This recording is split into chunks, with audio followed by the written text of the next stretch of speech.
See, 1924, first time Rashtrapita Mahatma Gandhi became the president of AICC, and the conference, AICC conference was held in Belgaum, so which was presided by Mahatma Gandhi ji.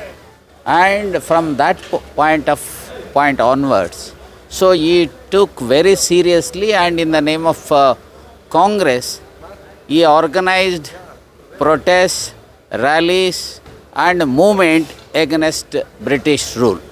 So it is a centenary celebrations. So that is why, to continue the legacy of Mahatma Gandhi, so we have organized this 100 years conference here. So what will happen, sir? What exactly happened? What steps will be taken from here next? See, party and the persons who are committed to the ideology of Gandhi, so we are decided, rather we are rededicating to the ideology of Gandhiji and to improve the country and to see that this country has to be secular and it has to be developed and all sorts of justice has to be available to each and every person of this country. That is our goal.